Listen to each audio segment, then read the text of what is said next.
Olá, meus amigos e amigas, estamos reunidos aqui nesta terça-feira para juntos refletirmos sobre o tema do processo penal. Nas duas últimas aulas, eu falei sobre a teoria geral da prova. Hoje, eu introduzo o tema provas em espécie. O Código de Processo Penal nos apresenta 10 diferentes tipos de prova. E essa não é uma lista exauriente, ou seja, um rol taxativo, exclusivo, querendo dizer com isso que não existam outros meios de prova que não estejam relacionados no Código de Processo Penal. O primeiro dos meios de prova ali mencionado é o exame de corpo de delito. E houve um incremento a esse dispositivo no Código de Processo Penal, trazido pela Lei 13.964, de 2019, o conhecido pacote anticrimes. E o incremento foi exatamente a cadeia de custódia. Define-se cadeia de custódia como sendo o conjunto de passos que caracterizarão desde o reconhecimento da prova no local do crime até o recolhimento dessa prova, a análise dessa prova no Instituto de Criminalística ou no Instituto de Medicina Legal e a guarda e a proteção desta prova. Nós vamos examinar tudo isso e ver a cadeia de custódia. O exame de corpo de delito é um meio de prova extremamente importante. Mas antes de adentrar esse tema, deixa eu dizer a você, em primeiro lugar, o que é corpo de delito. A palavra corpo aqui está em seu sentido latino, de corpus, que significa o conjunto sistêmico de elementos que correspondem a um todo. Então, quando a gente fala de corpo de delito, nós estamos falando de todos os elementos perceptíveis e que estão, de algum modo, relacionados ao delito, ao crime que nós estamos analisando. Então, vejamos o seguinte. Vejamos que, por exemplo, o cenário do crime é parte do corpo de delito, mas o corpo da vítima, ou até mesmo o corpo do agressor, também faz parte do corpo de delito. Por que faz parte? Porque existem elementos ali que podem nos informar acerca do que efetivamente aconteceu na hora do crime. A posição que a cápsula da arma que foi utilizada para a execução do crime caiu no local. Ora, você sabe que quando o disparo é feito com pistola, por exemplo, a cápsula ela é descartada, o projétil segue, a pólvora explode, não é? Dentro, impulsionando o projétil, e a cápsula é descartada. Ela sai por um orifício do lado esquerdo da pistola.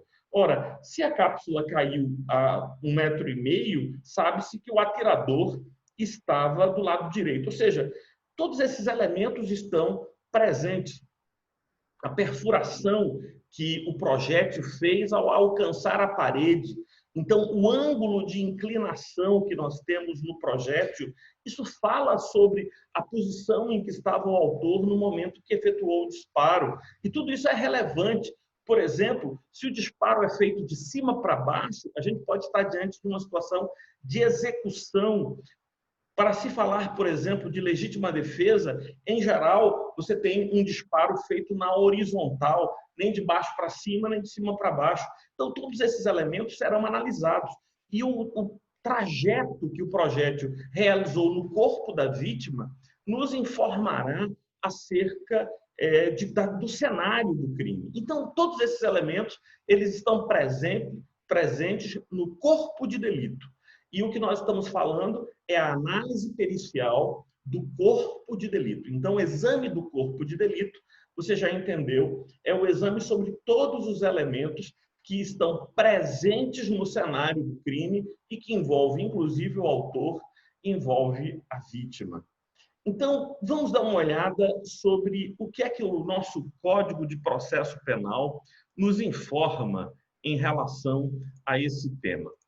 O artigo 158 nos diz o seguinte: quando a infração deixar vestígios, quando a infração deixar vestígio, será indispensável o exame de corpo de delito direto ou indireto. Não podendo supri-lo sequer, diz o texto, a confissão do acusado. Então, a gente aqui tem 3 informações importantes. Em primeiro lugar, fala do crime que deixa vestígio. Um crime que deixa vestígio, Márcia, seja bem-vinda, prazer vê-la aqui conosco.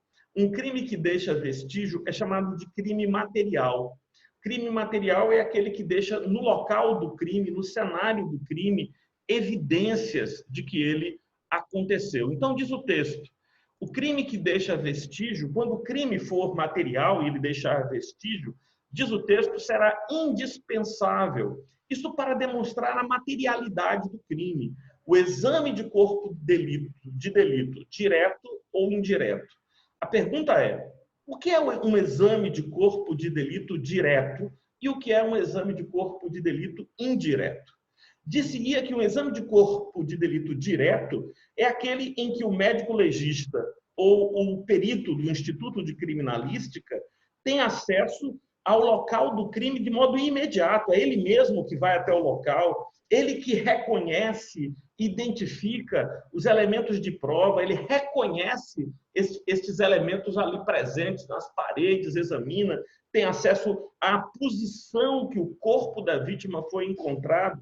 Então, recentemente eu tive a oportunidade de trabalhar num processo, né, em que o meu cliente respondia pelo crime de homicídio e um dos elementos mais comprometedores contra ele era a posição em que a vítima foi encontrada no local do fato, porque a posição do corpo da vítima falava. Que coisa impressionante, hein, Márcia? A posição do corpo da vítima falava. Ora, a vítima foi encontrada como se ela tivesse morrido de joelhos, o que é próprio ou típico de uma execução. Então, esses são elementos que fazem a gente, e que falam, né? O corpo fala, mesmo depois de morto, o corpo continua falando com quem souber ler e interpretar a linguagem que o corpo carrega consigo. Então, exame de corpo de delito direto é aquele em que o perito criminal, seja ele perito ou médico legista, tem acesso imediato, direto, aos elementos de prova. E o exame de corpo de delito indireto? O exame de corpo de delito indireto seria aquele em que o médico legista não vê o corpo, mas ele tem acesso ao laudo de um médico que viu o corpo. Esse é o exame de corpo de delito indireto. É aquele em que o perito criminal não vai ao local do crime, não vai ao local do fato, porque esse já se desfez, já se desconstituiu, mas ele tem acesso a fotos, croquis, filmagens que mostram o local do fato. Então, aqui você tem o exame de corpo de delito indireto. Então, se o crime deixa vestígios, será indispensável o exame de corpo de delito, seja ele exame de corpo de delito direto ou exame de corpo de delito indireto. Um detalhe que a gente vai ver mais à frente é que, sendo impossível a reconstituição dos fatos pelo exame objetivo, será admitida a prova testemunhal. A prova testemunhal. Veja o que é que diz o artigo 167. Não sendo possível o exame de corpo de delito direto, por haverem desaparecido os vestígios, a prova testemunhal poderá suprir-lhe a falta. Significa dizer que a prova testemunhal pode ser admitida, mas como elemento para constituir a materialidade do crime. Mas a confissão do acusado não pode servir de per si para demonstrar ou fundamentar uma condenação, palavras que estão expressamente no artigo 158. Dar-se-á prioridade à realização de exame de corpo de delito quando se tratar de crime que envolva violência doméstica e familiar contra a mulher, violência contra a criança, adolescente, idoso ou pessoa com deficiência. A partir do artigo 158A, Márcia, a gente vai ter a fala sobre a cadeia de custódia. Eu não sei se você me ouviu falar sobre o que vem a ser a cadeia de custódia. A cadeia de custódia, Márcia, é aquilo, o somatório, né, de passo a passo que se dá para que reconheça-se a prova no exame de corpo de delito e todo o procedimento para garantir que a análise da prova se dê. Considera-se cadeia de custódia o conjunto de todos os procedimentos utilizados para manter e documentar a história cronológica do vestígio coletados em locais ou em vítimas de crimes, para rastrear a sua posse, manuseio, a partir do seu recolhimento até o descarte. Nós temos aqui, no artigo 158b, os passos da cadeia de custódia. Vamos dar uma olhada nisso, porque eu acho interessante. A cadeia de custódia compreende o rastreamento do vestígio nas seguintes etapas. Reconhecimento, primeiro passo. Ato de distinguir um elemento como de potencial interesse para a produção da prova pericial. O primeiro momento é o policial que chega ao local do crime e ele tem um olhar treinado para identificar no cenário do crime aqueles elementos que serão úteis. Então, ele reconhece, ele identifica. Depois, o isolamento. Todos vocês já viram aquelas fitas, né, coloridas, geralmente amarelas e pretas, que têm o objetivo de isolar, para que o local do crime não seja, como a gente diz, contaminado com interferências outras. Uma das situações mais frequentes de contaminação do local do crime são familiares da vítima, né? A mãe da vítima. Como é que você vai impedir? É difícil, mas é preciso fazer. Porque o impulso da mãe da vítima é chegar no local e abraçar seu filho que está ali morto, não é? Que está ali sem vida, já foi identificado. Se ele estivesse com vida, ele deveria ser socorrido. Então, se desfaz claro, a vida é mais importante do que a persecução penal. Mas se a pessoa está sem vida, se chegou ali e se identificou que a pessoa morreu, de fato, então não vai se retirar o corpo do local. Permanece o corpo no local e o policial faz o isolamento para garantir que o local não seja contaminado por interferências outras. Mas é um trabalho difícil, como eu disse, porque é muito difícil impedir que a mulher, a esposa, né, a mãe que quer abraçar seu filho, quer chorar sobre ele, o que é absolutamente natural, mas é importante que se preserve o local do crime. Em terceiro lugar, a fixação, que é a descrição detalhada do vestígio, conforme se encontra no local do crime ou no corpo de delito. E a sua posição na área de exames, podendo ser ilustrada por fotografias, filmagens ou croquis, sendo indispensável a sua descrição no laudo pericial produzido pelo perito responsável pelo atendimento. Então, a fixação é o momento em que eu identifico e cristalizo a realidade que foi encontrada. Eu vou fotografar a posição do corpo naquela situação em que foi identificado. Eu vou fotografar a posição da cápsula da arma de fogo, como ela caiu, a que distância ela se encontrava do corpo, ou a que distância ela se encontrava da perfuração na parede. Enfim, eu vou, por exemplo, num local de furto qualificado pela ruptura de obstáculos. Eu vou fotografar a porta arrombada, o cadeado que foi estourado. Então, esses são elementos importantes. Em quarto lugar, a coleta, ato de recolher o vestígio para ser submetido à análise pericial, respeitando suas características e natureza. É claro que eu não vou pegar um corpo em estado de putrefação e colocar dentro de uma sala na delegacia. Ele vai ter que ser levado para o Instituto de Medicina Legal, colocado numa situação de resfriamento, né? E para ser preservado enquanto aguarda a análise dos médicos legistas. Então, tudo vai depender. Então, eu não vou pegar documentos, papéis que foram encontrados no lugar e colocar em um condicionamento que tenha umidade e possa prejudicar e destruir. Então, a coleta tem a ver com isso, tem a ver com o acondicionamento, e passo quinto, procedimento pelo meio do qual cada vestígio é coletado e embalado de forma individualizada, de acordo com as suas características físicas, químicas e biológicas, para posterior análise, com anotação da data, hora e nome de quem realizou a coleta e o acolhimento. Inciso sexto, transporte, ato de transferir o vestígio de um local para outro, utilizando as condições adequadas, embalagens, veículos, temperatura, entre outros. Vocês já notaram que, por exemplo, o carro do IML é um carro refrigerado para que se diminua a velocidade do processo de putrefação. Então, aquele é o transporte do vestígio.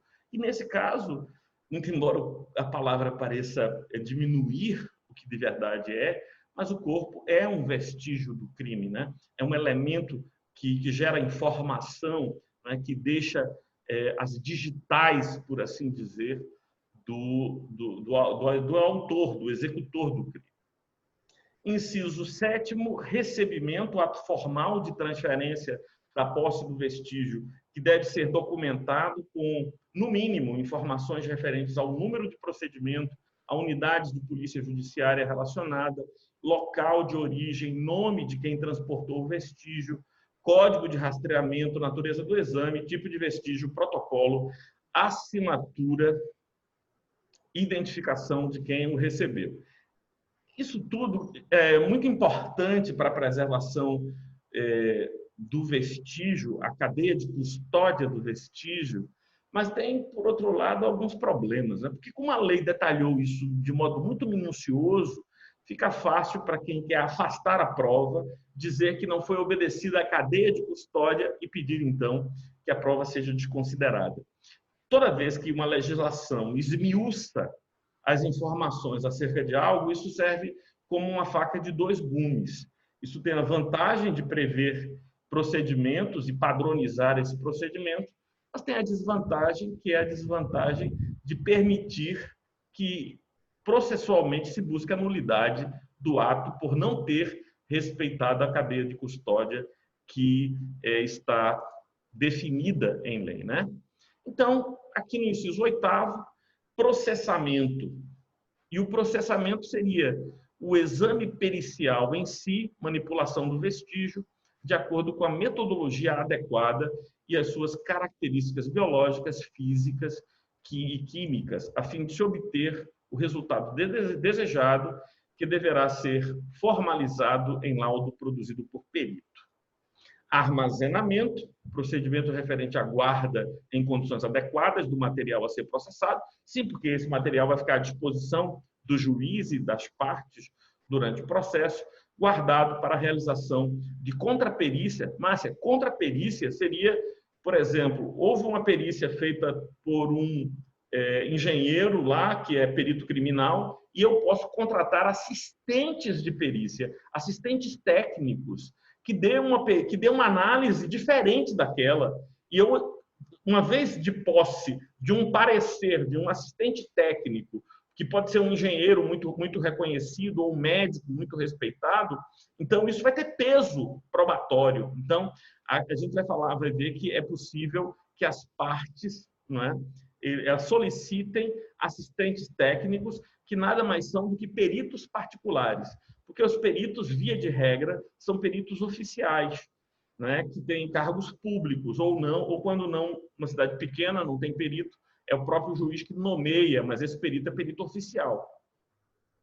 Mas a parte pode estabelecer o que a gente vai chamar de assistente técnico, e o assistente técnico é um perito que vai atuar em nome ou custeado pela parte. E, em 10º e último lugar, o descarte, procedimento referente à liberação do vestígio, respeitando a legislação vigente e, quando pertinente, mediante a autorização judicial. Desse modo, nós vimos todos os passos, não é? Todos os passos daquilo que a gente está chamando cadeia de custódia. Então, as 3 informações fundamentais. Primeiro, o que é exame de corpo de delito? É a análise do local do crime. E quando o crime deixar vestígio, é necessário que haja tanto o exame de corpo de delito direto, se não for possível, um indireto. Se não for possível um indireto, a gente vai ter a figura das provas testemunhais. Em segundo lugar, a cadeia de custódia, com todos aqueles passos que vai desde o reconhecimento até o descarte do vestígio. E, em terceiro lugar, a figura do assistente técnico. Ok? Thaisa, seja bem-vinda também, Thaisa. Prazer tê-la aqui conosco. Eu estou, meus amigos, ministrando essa aula diretamente de Maracaípe. Eu estou aqui no hostel em Maracaípe. Cheguei hoje à tarde, não tive tempo de armar a minha barraca. Eu vou ficar aqui à beira-mar, num camping, mas aí não deu tempo de armar a barraca, eu acabei vindo para cá e daqui estou ministrando a nossa aula desta noite. Amanhã eu vou para lá e a semana toda eu fico por aqui, num lugar meio paradisíaco, sozinho, uma barraquinha. Meio de semana, ninguém vem para cá, então é uma alegria. E hoje eu também estou aqui nesse hostel e sou o único, por enquanto, né? Até agora, o único hóspede. Pode ser que chegue mais alguém. Um lugar muito agradável, muito bonito, muito interessante. Mas vamos voltar ao Código de Processo Penal, meus amigos, e vamos ver qual é a próxima prova, meio de prova que está aqui elencada para que a nossa reflexão se estabeleça sobre ele. Alguma dúvida, alguma questão que vocês queiram levantar? O próximo passo é o interrogatório do acusado, artigo 185. O acusado que comparecer perante a autoridade judiciária no curso do processo penal será qualificado e interrogado na presença de seu defensor constituído ou nomeado. 4 informações muito importantes sobre o interrogatório do acusado. Primeiro, o acusado não é obrigado a ir para a audiência de instrução e julgamento. Se ele não for, a sua ausência será levada em consideração como o silêncio, como o direito dele a ficar em silêncio, não podendo o juiz utilizar isso em prejuízo do interrogado. Em segundo lugar, se o interrogado for, ele é obrigado a dar as informações que dizem respeito à sua própria identidade, ele não tem o direito ao silêncio em relação à sua própria identidade, qual é o seu nome, onde ele mora, nome de seus pais, o que é que ele trabalha, se ele é solteiro, se é casado. Essa primeira parte do interrogatório do acusado não está sujeito àquele direito do silêncio, porque ele tem direito ao silêncio para que não se constitua prova contra ele. Mas disso que eu estou falando não há prova, não, isso aqui não é prova. Quem é você? Como é seu nome? Essa questão toda, estou aqui com um probleminha com a lâmpada, mas vamos ver se ela fica quietinha aí agora. Como é seu nome? Então, isso aí não é prova, isso aí é identificação. Então, quanto a isso, ele não tem o direito de ficar em silêncio. Ele tem o direito de ficar em silêncio quanto às coisas relativas ao fato a ele imputado, né? Ao fato criminoso a ele imputado. Quanto a isso, ele tem o direito de ficar em silêncio.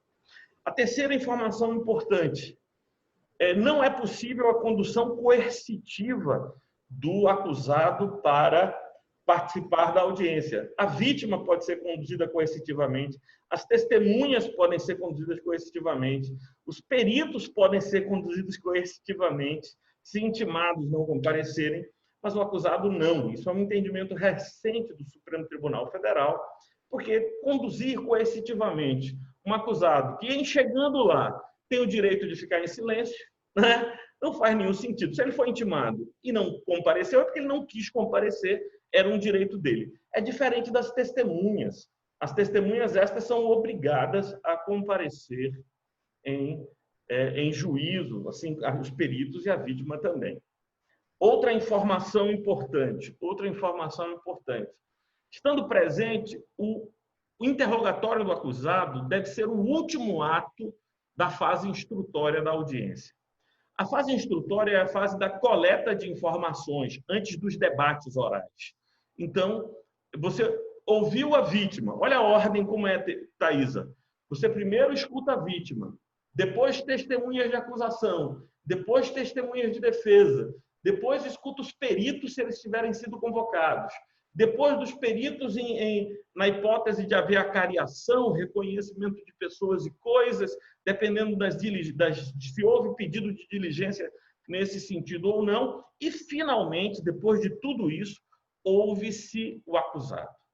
Então, interroga-se o acusado. E por que o interrogatório do acusado é o último ato da fase probatória? Para que o acusado possa se defender. É porque o interrogatório do acusado é um momento de autodefesa. O conceito de ampla defesa envolve defesa técnica, o que significa dizer defesa feita por advogado, autodefesa, o que significa ter a oportunidade de ouvir tudo que disserem contra mim e poder desdizer isso, e defesa efetiva, significa que esse advogado que vai me defender deve dominar o processo penal minimamente para que eu não me considere, para que o juiz não me considere desassistido e assim afaste. Isso é possível, imagine o vexame de um advogado que foi afastado de um processo, eu já vi alguns casos, infelizmente, afastado do processo porque o juiz entendeu que o réu estava desassistido, porque era melhor o réu sozinho do que com o advogado, que atrapalha tanto. Imagine você, Márcia, que aconteceu, por exemplo, de um indivíduo estava respondendo por um homicídio. Esse cara se tornou meu cliente depois. Né? Ele estava respondendo por um homicídio. Aí o Ministério Público pediu a decretação da prisão preventiva dele. O Ministério Público pediu a decretação da prisão preventiva, o juiz negou a decretação da prisão preventiva. E, bom, tudo bem, aí o advogado dele decidiu ir na casa das testemunhas que, na fase do inquérito policial, haviam deposto contra ele. E filmou um vídeo, né, vários vídeos, em que as testemunhas se retratavam do depoimento e juntou aos autos. Ou seja, ele foi à procura das testemunhas de acusação, na casa das testemunhas de acusação, filmou as testemunhas se retratando daquilo que elas haviam dito durante a fase do inquérito policial e entregou ao juiz, protocolou e entregou ao juiz. Quando o juiz viu, ele tomou duas decisões. Em primeiro lugar, ele decretou a prisão preventiva do réu. Porque ele decretou a prisão preventiva porque entendeu que estava presente um dos princípios lá do artigo 312 do Código de Processo Penal, que fala sobre os requisitos para a decretação da prisão preventiva, é a conveniência da instrução criminal. Entendeu que o advogado, portanto, em associação com o réu, estavam constrangendo as testemunhas. Então, decretou e mandou desentranhar dos autos estas provas que foram trazidas, que a única serventia que elas tiveram foi justamente decretar a prisão preventiva, que complicou muito o processo. O réu acabou afastando o advogado e me constituiu o advogado dele nesse caso. Ou seja, eu estou colocando isso. Às vezes, o advogado, cheio de boas intenções, mas sem grande formação técnica, acaba se complicando. O terceiro, vamos voltar. Então, temos o interrogatório do acusado e entendemos quais são os elementos mais importantes do interrogatório do acusado. Depois do interrogatório do acusado, nós temos a confissão. Vamos dar uma olhada aqui. Eu recomendo que vocês leiam tudo, mas a gente está destacando os pontos mais importantes. A confissão. O valor da confissão se aferirá pelos critérios adotados para os outros elementos de prova. E para a sua apreciação, o juiz deverá confrontá-la com as demais provas do processo, verificando se entre ela e estas existe compatibilidade e concordância. O silêncio do acusado não importará em confissão, mas poderá constituir elemento para a formação do convencimento do juiz. Ou seja, nada impede que o juiz construa o seu convencimento. Ele não pode fundamentar a decisão com base em que houve silêncio. Isso não pode servir de fundamento para a decisão, mas o processo de convencimento é impossível evitar que, de alguma maneira, o processo de convencimento passe por aí. A confissão, quando feita fora do interrogatório, será tomada por termo nos autos, observado o disposto no artigo 195. Significa que se ele confessou conversando com o promotor de justiça, então, agora, na audiência, será registrado, não lavrado em ata.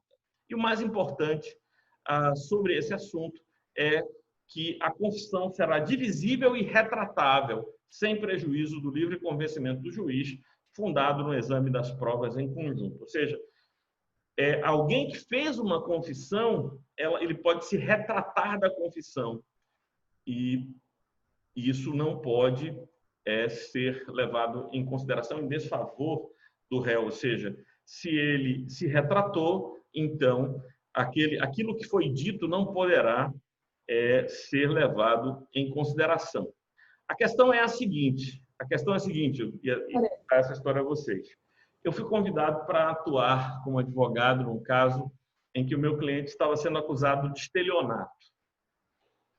Muito bem, foi instaurado um inquérito policial, ele foi ouvido na delegacia de polícia, todas as testemunhas foram ouvidas. Depois, quando eu fui contratado, eu fui até a delegacia, peguei os autos do inquérito policial e fui ler. E, para minha surpresa, a única prova efetiva contra o meu cliente era o depoimento dele. Ou seja, o depoimento dele continha um elemento de confissão que não era a intenção dele, ele não tinha intenção de confessar. Mas ele acabou, por não conhecer, e às vezes, né, quem interroga usa de alguma malícia para pegar um ponto fraco na argumentação ou no pensamento do indivíduo. E aí, o que é que aconteceu? Eu pedi para que ele fosse reinquirido na minha presença. Uma reinquirição, porque, sob o argumento, eu peticionei ao delegado de polícia, dizendo que ele não havia entendido o caráter das perguntas, ele estava nervoso e ansioso com aquela situação inédita na vida dele, razão pela qual eu peço a reinquirição para que os esclarecimentos sejam feitos. Porque a confissão é retratável em juízo, que dirá em fase de inquérito policial. Vamos falar do ofendido, artigo 201. Sempre que possível, o ofendido será qualificado e perguntado sobre as circunstâncias da infração, quem seja ou presuma ser o autor, as provas que possa indicar, tomando-se por termo as suas declarações. Se intimado para esse fim deixar de comparecer sem motivo justo, o ofendido poderá ser conduzido à presença da autoridade.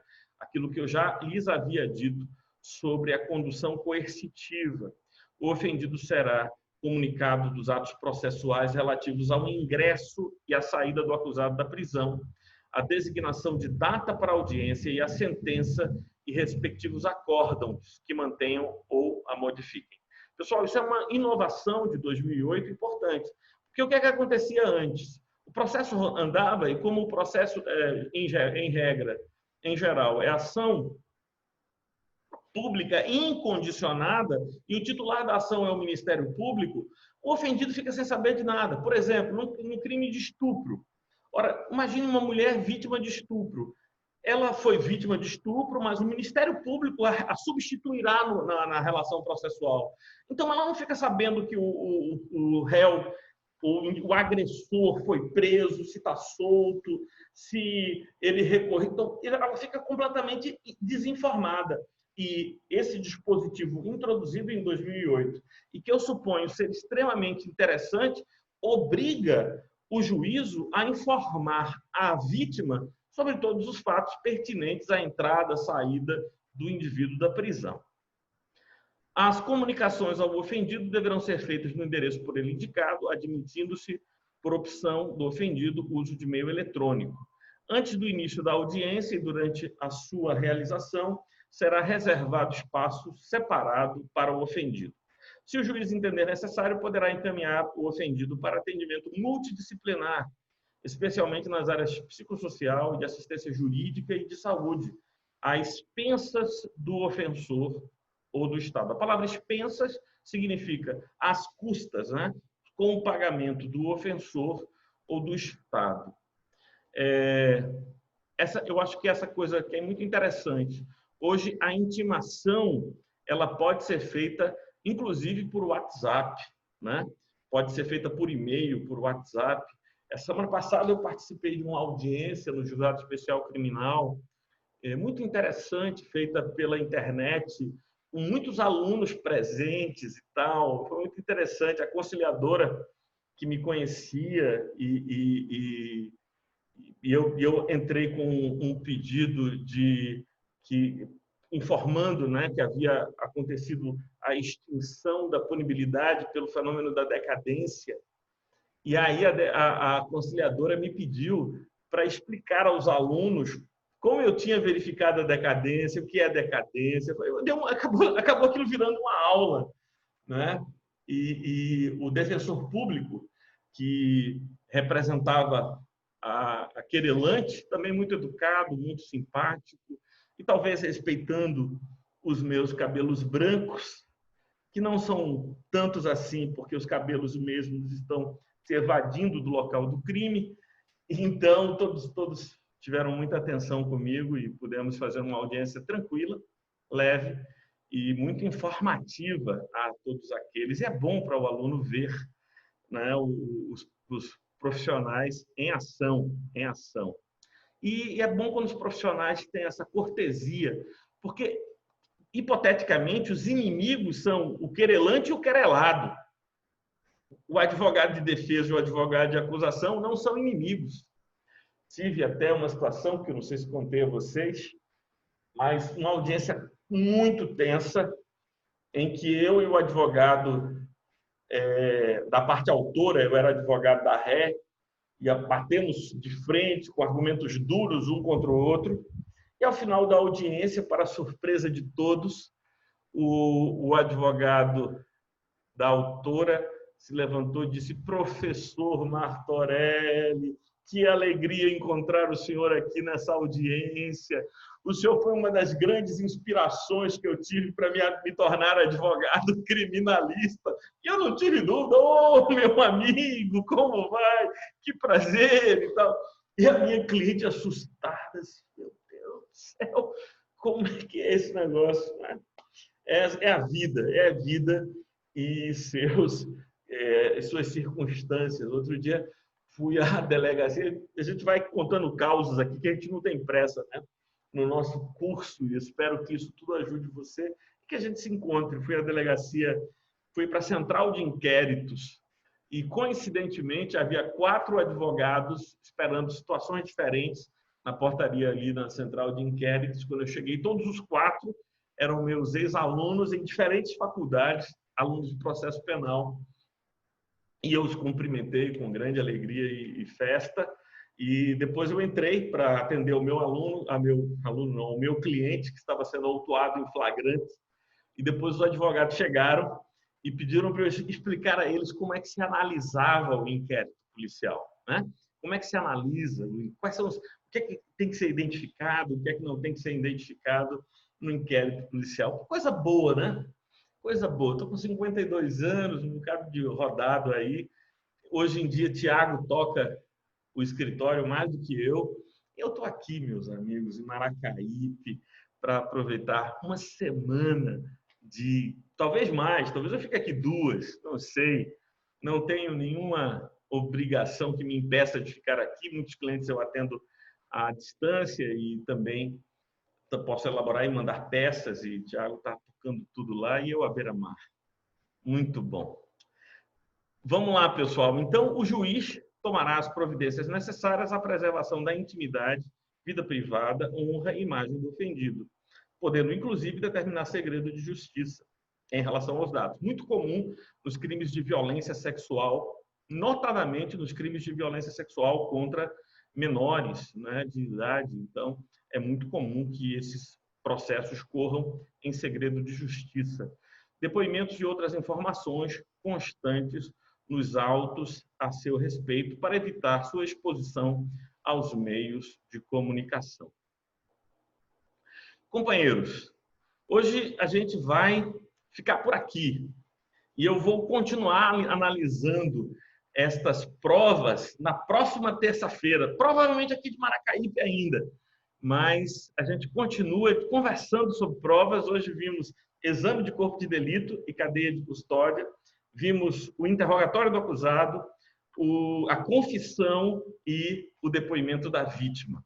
Espero que tenha sido interessante. Não sei se vocês querem fazer alguma pergunta sobre aquilo que foi exposto até aqui. Digam aí. Tudo em paz? Tudo tranquilo? Thaisa, Márcia, como é que estão? Tudo em paz? Então, um grande abraço a todas e a todos que estão conosco e que hão de assistir esse nosso encontro. Daqui a pouco posto este vídeo de hoje em nosso canal no YouTube. Cheiro. Até mais, gente.